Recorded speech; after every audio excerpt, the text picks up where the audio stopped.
Hello friends, welcome to my channel. आज हम करेंगे क्लास 10 के इंग्लिश के फर्स्ट फ्लाइट के chapter 3 two stories about flying के दूसरी स्टोरी को, उसके पार्ट 2 को। द ब्लैक एरोप्लेन हमारी दूसरी स्टोरी का नाम है। तो स्टोरी स्टार्ट करते गाइज। मेरे पीछे पूर्व दिशा में चांद उदय हो रहा था और मेरे ऊपर साफ आकाश में तारे चमक रहे थे। आकाश में एक भी बादल नहीं था। मैं खुश था कि मैं सोए हुए ग्रामीण प्रदेश के ऊपर ऊंचे आकाश में अकेला था। मैं अपने पुराने डकैतों वायुयान को फ्रांस के ऊपर से वापस इंग्लैंड के लिए उड़ा रहा था। मैं अपनी छुट्टियों के बारे में सोच रहा था और अपने परिवार के साथ मिलने की उत्सुकता से प्रतीक्षा कर रहा था। मैंने अपनी घड़ी में देखा, सुबह के 1:30 बजे थे। तो गाइज़, अगर आप चैनल पर नए हैं तो चैनल को सब्सक्राइब कर लीजिए और बेल आइकन को प्रेस करना ना भूलें अगर आप चैनल पर नए हैं तो।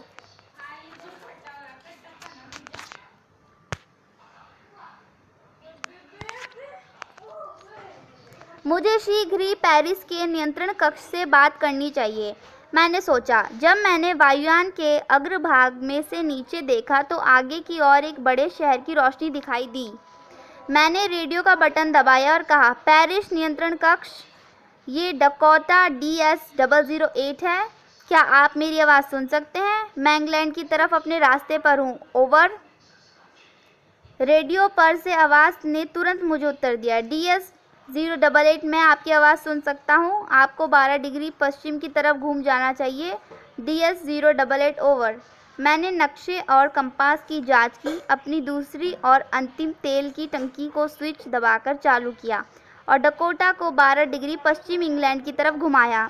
मैं नाश्ते के समय इंग्लैंड पहुंच जाऊंगा, मैंने सोचा।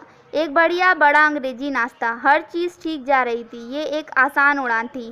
पेरिस लगभग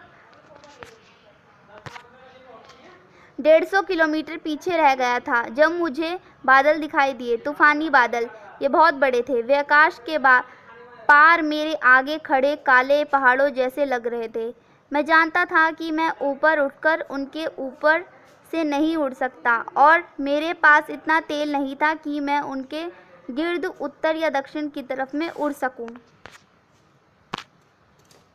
मुझे पेरिस वापस चले जाना चाहिए, मैंने सोचा। परंतु मैं घर पहुंचना चाहता था। मुझे वहां नाश्ता चाहिए था। मैं जोखिम उठाऊंगा, मैंने सोचा।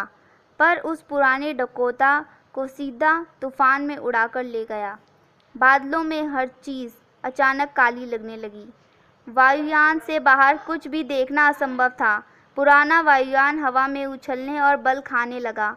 मैंने कंपास की तरफ देखा। मुझे अपनी आंखों पर विश्वास नहीं हुआ। कंपास की सुई चारों तरफ घूमती ही जा रही थी।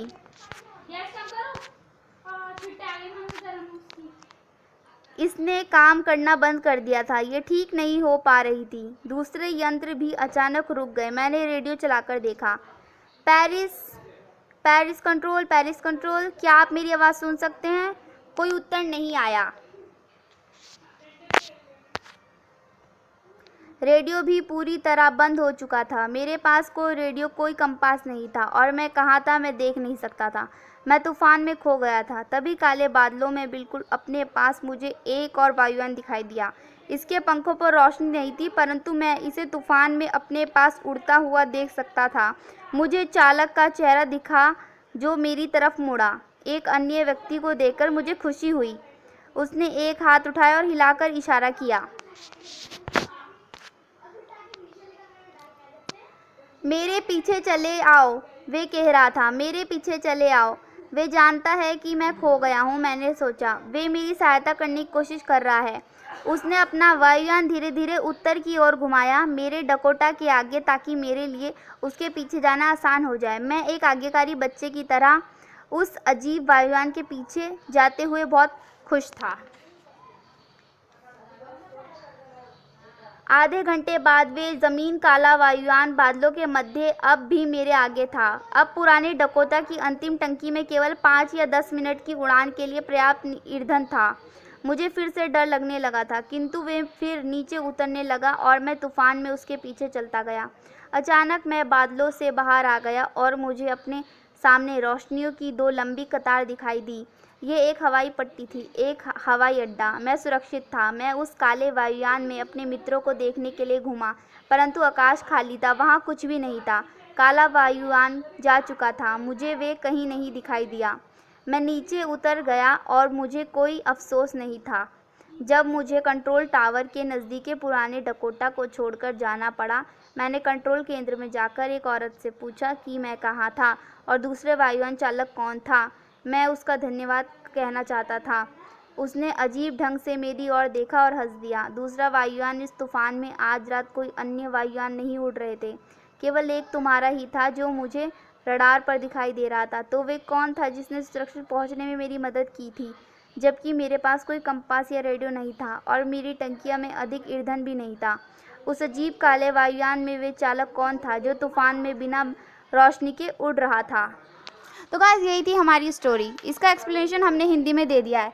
तो गाइस एक आदमी होता है और वो उड़ता है और वो भटक जाता है एरोप्लेन में। तो गाइस यही हमारी स्टोरी थी। अगर आपको स्टोरी पसंद आई और वीडियो अच्छी लगी तो प्लीज़ चैनल को सब्सक्राइब कीजिए और बेल आइकन को प्रेस कर दीजिए और ऑल पे सेट कर दीजिए। तो guys thank you for watching, bye bye.